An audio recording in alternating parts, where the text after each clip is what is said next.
Wait. Wait a minute.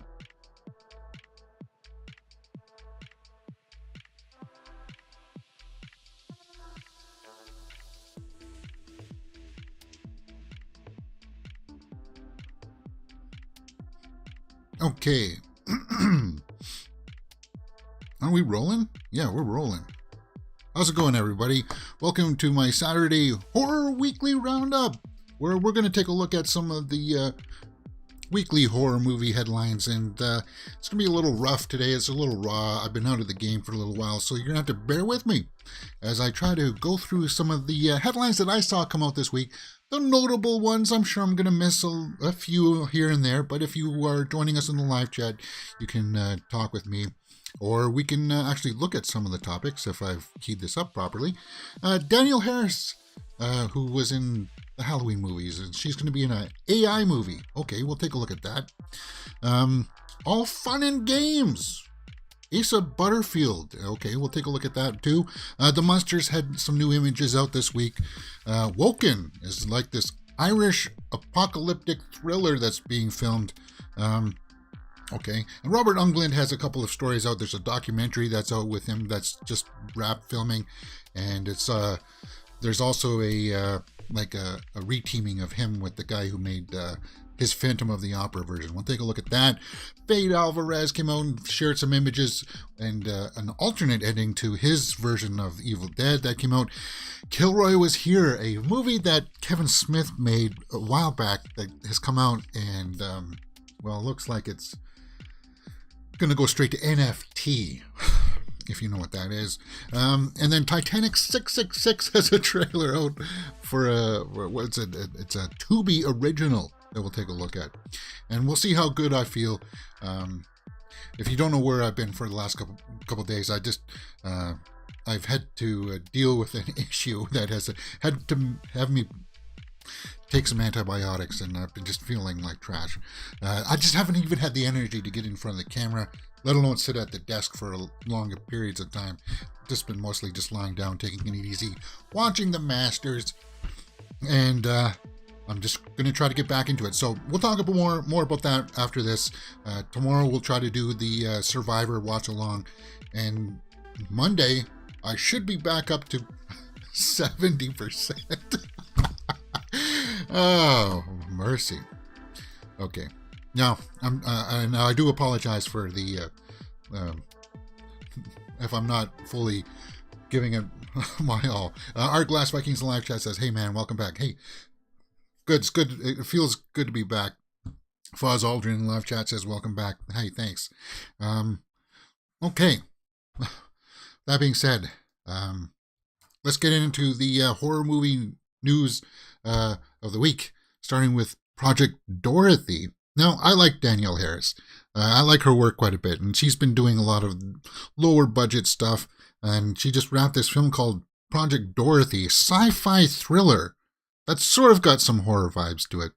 Now, this article here doesn't show too much about exactly what who's all involved with it, because you would get the impression from this headline that she's like the main star in it.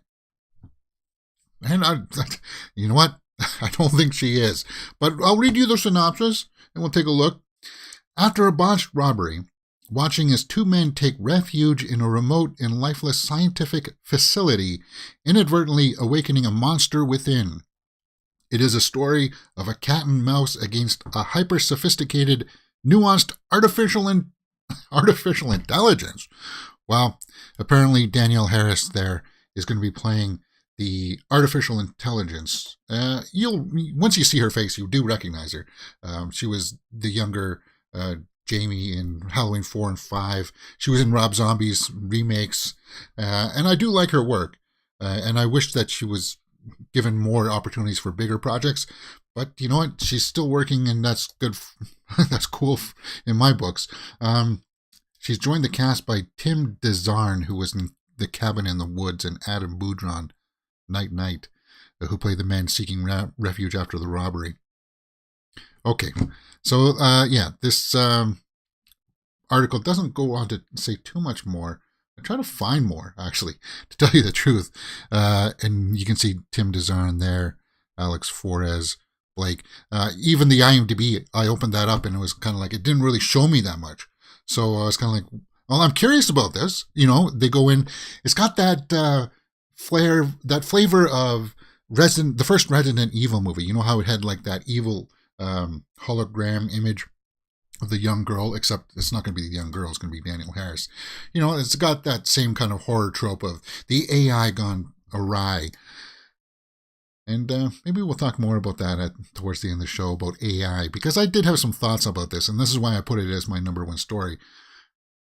It's because I do think eventually someday we will have AI, but we have to solve a few things first before, as a species, because we have to solve the ultimate question of, do we have free will, or is everything predetermined? And that will be like the last key, the last piece of the puzzle before people are going to be able to make and create artificial intelligence.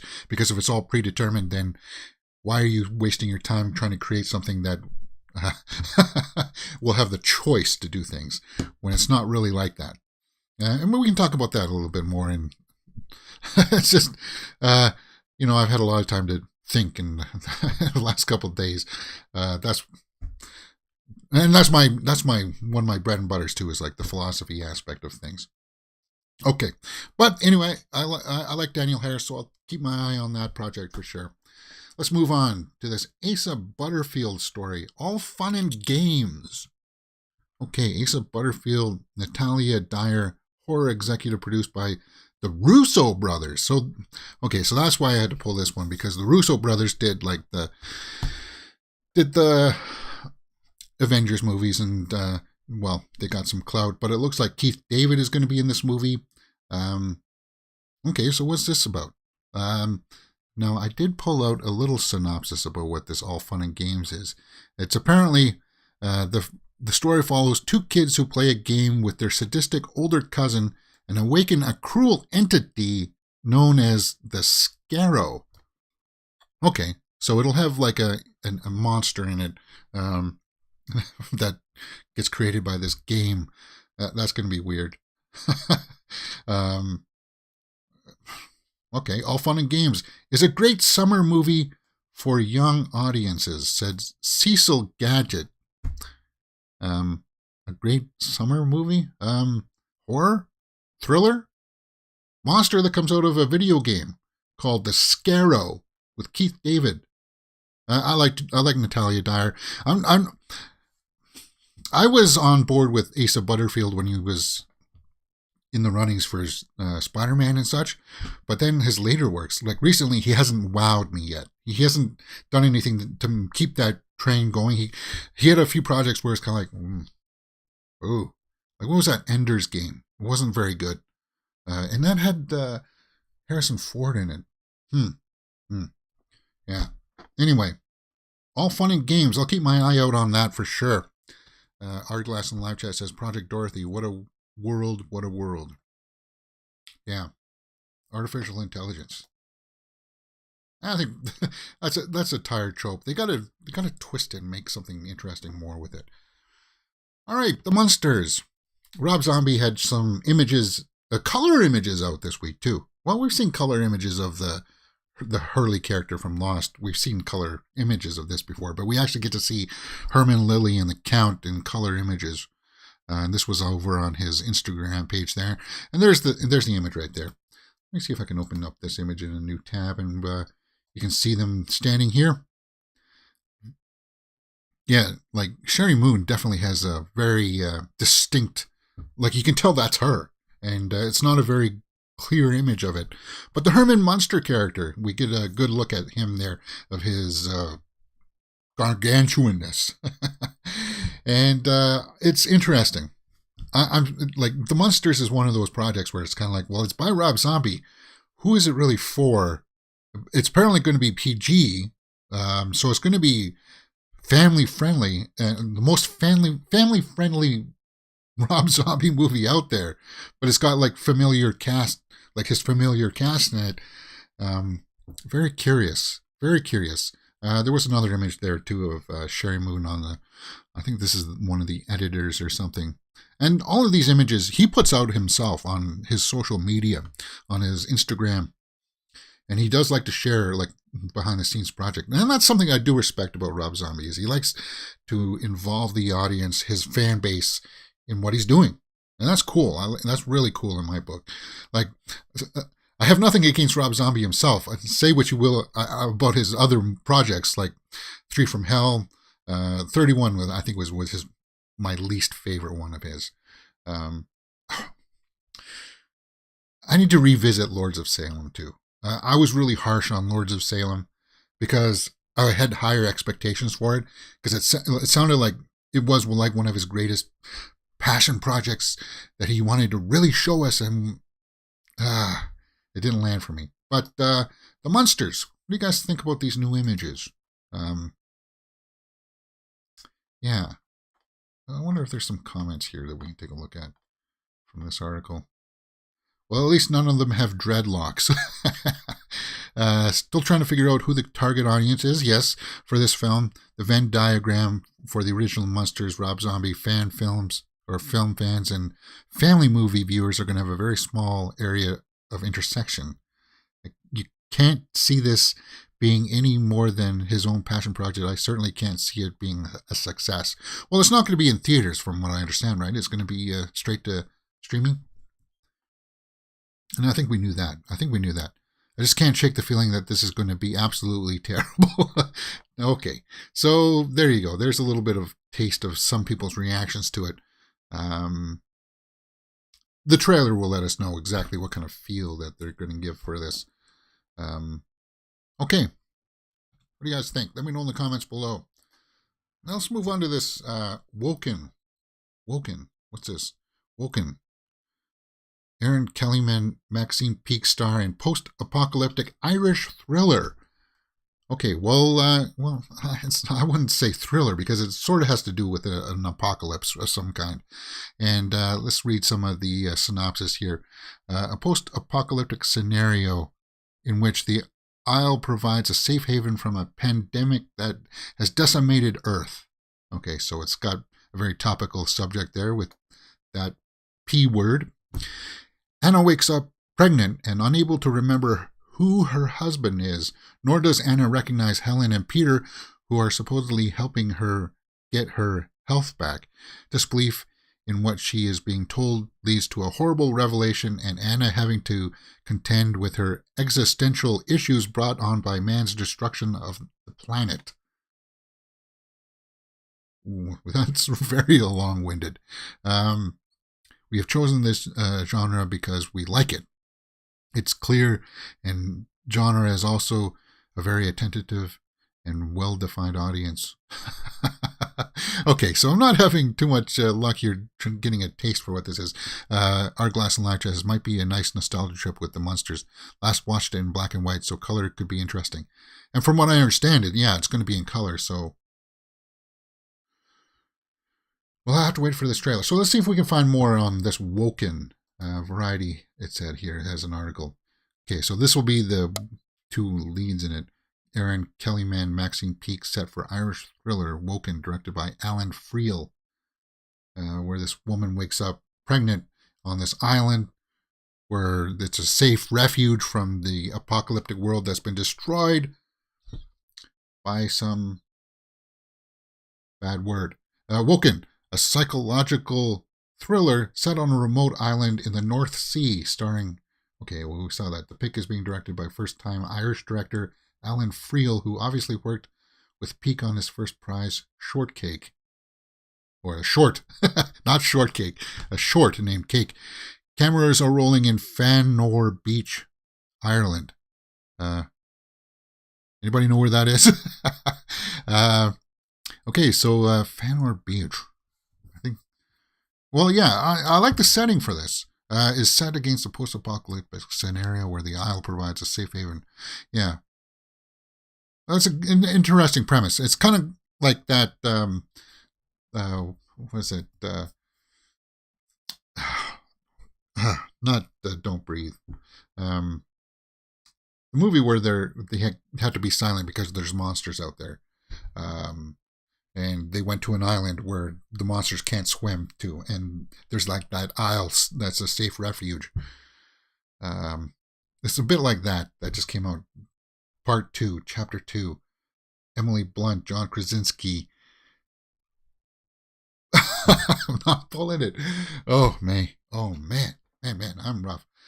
See, this is what's cool about YouTube is that if you, even for a couple days, you lose your, it's something you have to keep sharp on. Like presenting and stuff like that is, it's a skill that you got to keep sharp. And, I can feel it that I've just lost a little bit of that edge, but I'm coming back. Don't worry, I'm shaping up. I'm just looking up what this movie, Quiet Place, yeah, in Quiet Place Part 2, they had an island, and it looks like this Woken is going to be taking a little bit of that idea and running with it. But I'll keep my eye out on this. It sounds interesting. Hollywood Dreams and Nightmares, the Robert Englund story documentary has wrapped filming. So they're making a documentary about Robert Englund, guy who played Freddy there, obviously. And he's been in other projects like The Mangler, Phantom of the Opera. We'll talk about that one a little bit in just a few moments. But Englund shot to fame portraying one of Hollywood's most iconic characters, Freddy Krueger. Yes. And you know what? He's actually a really good actor too. Aside, I wish people would have cast him more in other stuff because he's got a flair to him. He likes to embellish things, and he does it in an organic way. Ooh, there's that rust again. He does it in such an organic way that it feels natural when he embellishes things, and he's just got a great presence about him, and that's what really draws people to him, especially when he plays things like Freddy Krueger and such. But he's really good in other stuff. So this documentary will go over some of his career here, and I think that's cool. That's great. And they're going to highlight his process coming into Freddy. I'll keep my eye out for that. Hollywood Dreams and Nightmares, the Robert Englund story. Do we have a release date here? I didn't think I saw one just yet, but if it's just wrapped, it's going to be, I would imagine, this sometime later this year or early next year, and that's cool. Robert Englund, really cool. And apparently, he's going to be reteaming with the Phantom of the Opera director Natty Knox. Yeah, he made like a lower budget version of Phantom of the Opera that wasn't an opera. It was just dealing with more of the horror side of him being the Phantom in this opera. And it was like a love story thing, but it didn't have any music in it. And I think he sewed the skin onto his face in that version. A very I want to revisit that version because it did have some really good takes on it.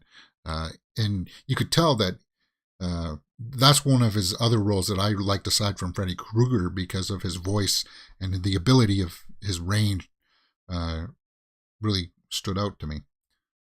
But Natty Knox, Bill Moseley. Okay. So he's going to be in another movie called Natty Knox.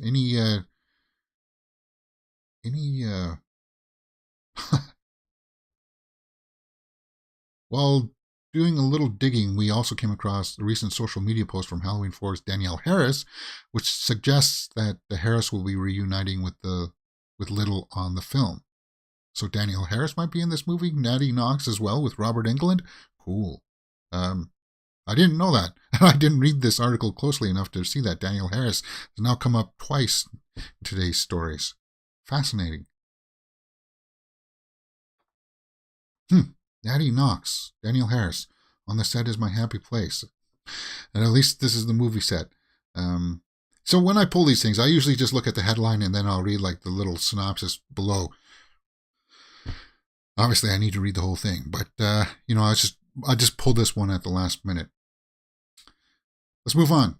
Fede Alvarez celebrates 9 years of Evil Dead, and this came out earlier on the week with his social media, where he just shared some images that he took on Polaroids on his Twitter account.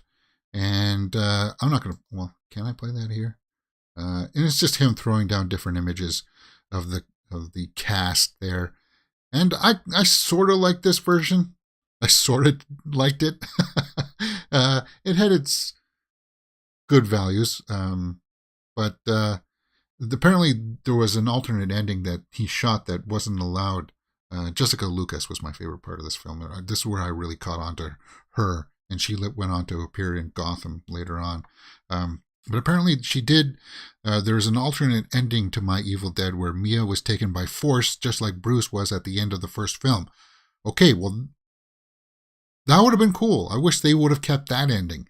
I could share it here if you want. Just let me know, and I'll post the take. Well, yeah, I do want to know. And can I open that in another? See, when I post, I should vet these things because it's a risky thing because Twitter is not a very safe space when it comes to images, and I don't want to post any nudity or anything. Okay. So I don't see anything else there. But okay, we'll have to take a look at that some other day when that comes out. The alternate ending for Evil Dead 2013.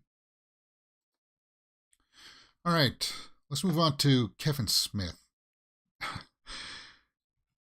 Kevin Smith has directed a horror anthology called Killroy Was Here, and will be sold as an NFT. Fans will help craft the sequel to what?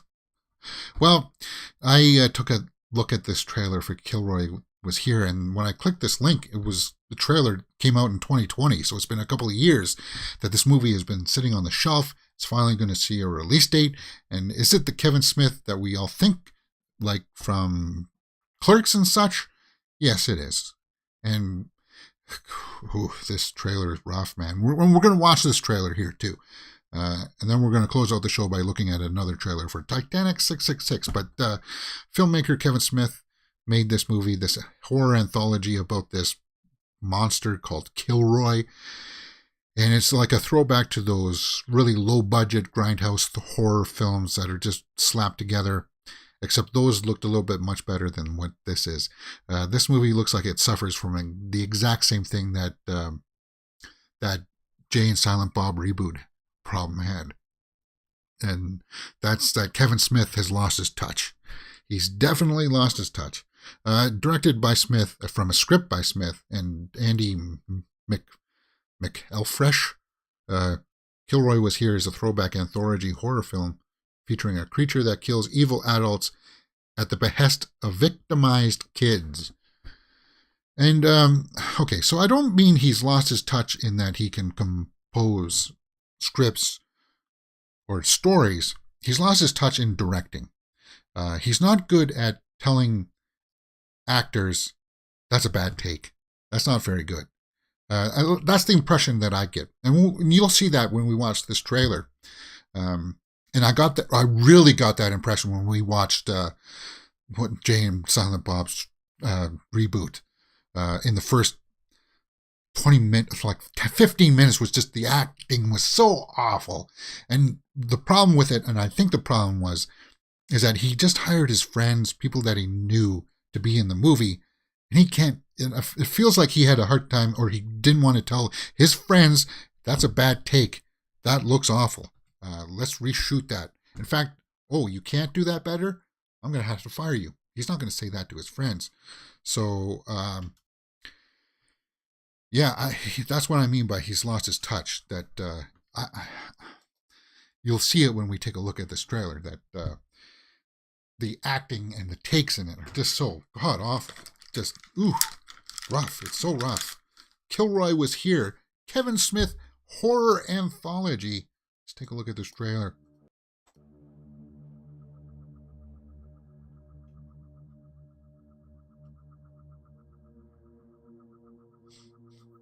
Remember, this came out like 20 years ago, 2 years ago. That cannot see, make deaf the ears that cannot hear, close the mouth that cannot tell, and send the monster back to hell.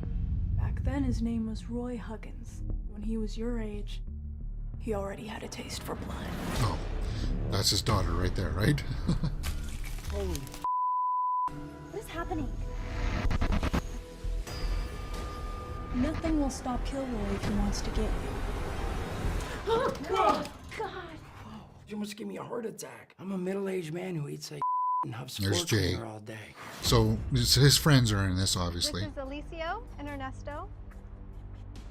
Hola, amigos. Me llamo Father Pat. Come on out. The online donation. Being sold I put us over the top.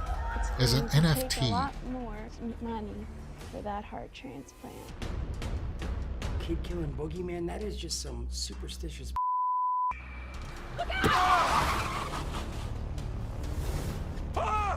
I'll make my special sweet tea. Gonna come smoke? Yeah. Yeah. Yes! You see that? The gator chaser did it again. No, no, no! Ow!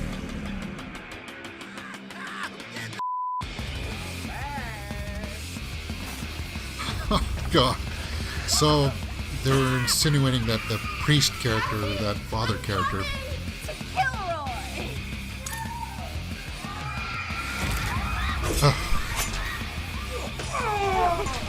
ooh, and questionable effects.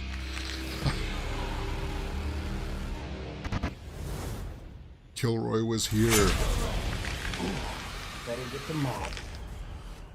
Yeah, see, that take was not a good take. That was not a very good take. Ooh, better get the mop. It's like, is that your best take? Ooh, and that was rough. And it's going to be an NFT release. I wish I was rubbing my head because I got a headache, but well, it's actually a combination of both. But you know, it's just that looks incredibly awful. Titanic 666 has a trailer out this week for a horror movie. Titanic 666, an exact replica of Titanic makes its maiden voyage, traveling the same course as its doomed ocean liner in 1912. Upon reaching the site of the original wreck, dark forces begin to terrorize the ship to repeat one of history's greatest disasters. Okay, guys. This is another one where it doesn't look. NFT really means no free tickets.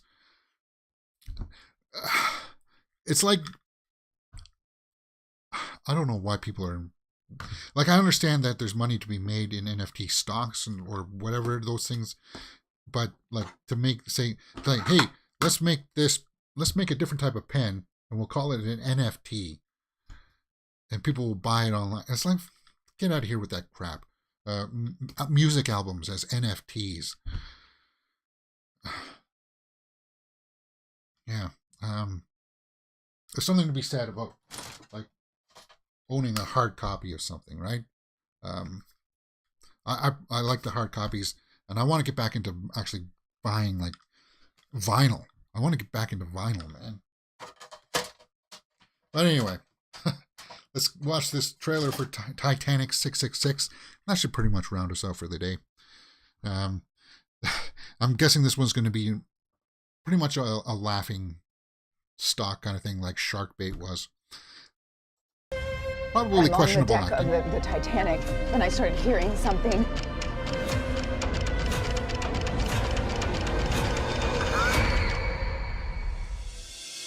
110 years after the launch of the original, Titanic 3 will set sail in just a few hours on the same path Titanic as her 3? namesake. Oh my God, look at this ship!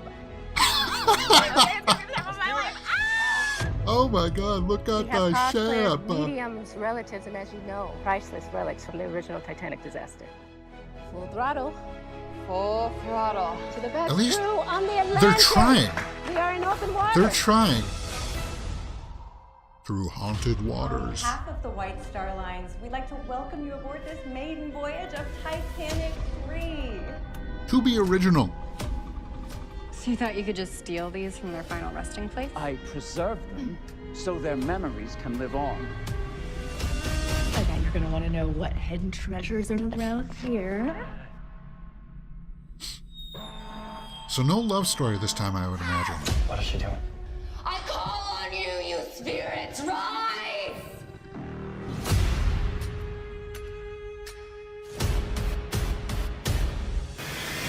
No, the production values actually How long look has this been happening? not that bad.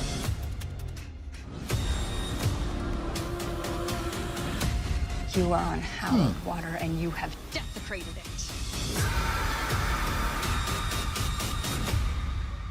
Titanic 666. Tubi original. Okay. Well, I'll tell you this. It didn't make me go ooh like the Killroy Was Here trailer, and the production values. It looked like they had some money to make this.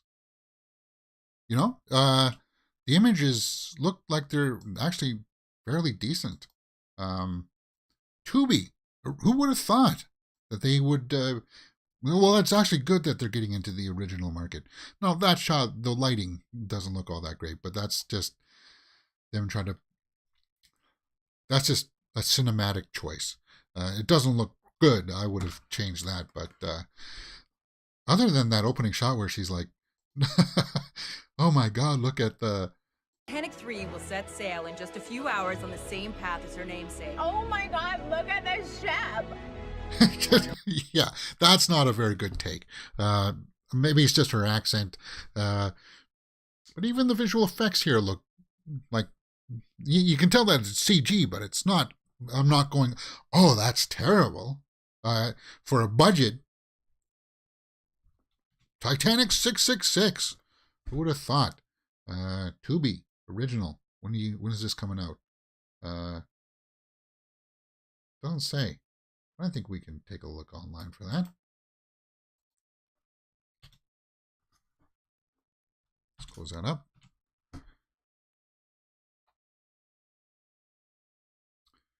New release date, Angora.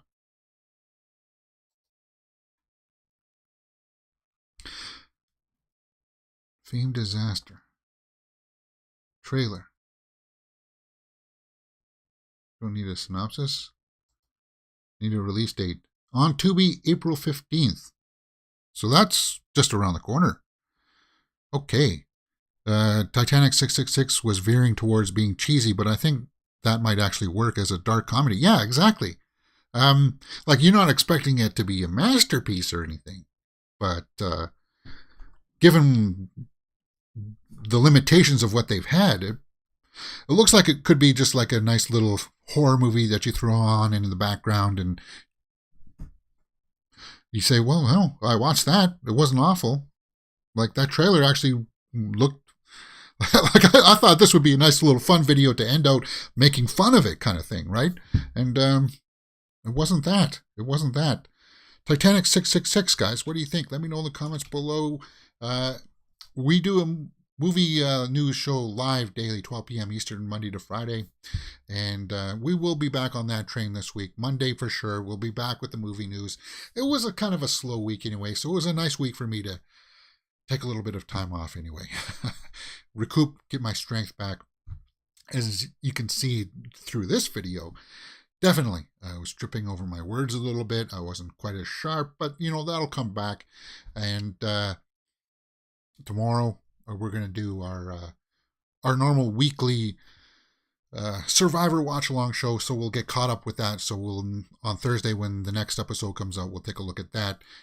I'm not going to push myself just yet. We'll get into catching up with Moon Knight later on, maybe Monday or Tuesday. We'll get caught up with Moon Knight, and we'll be back on track this week. Don't worry, guys. What do you think about some of these movie news stories? Let me know in the comments below. Here's my social media handles. Yes, it's good to be back. I'm starting to feel much better. Like I think last night was the first good full night of sleep that I actually got. It's been rough. Yeah. And thank you for all the well wishes. It was nothing life-threatening or anything like that. So I'll continue to take rest, watch the Masters, watch opening day weekend for the baseball season, and Cool. Thank you for joining me. And I'll see you next week for more horror movie news. That'll be linked up in the cards above if you like this stuff, if you don't like the movie news stuff. Trailer reactions, movie reviews, will all be on this channel. And I'll see you next time.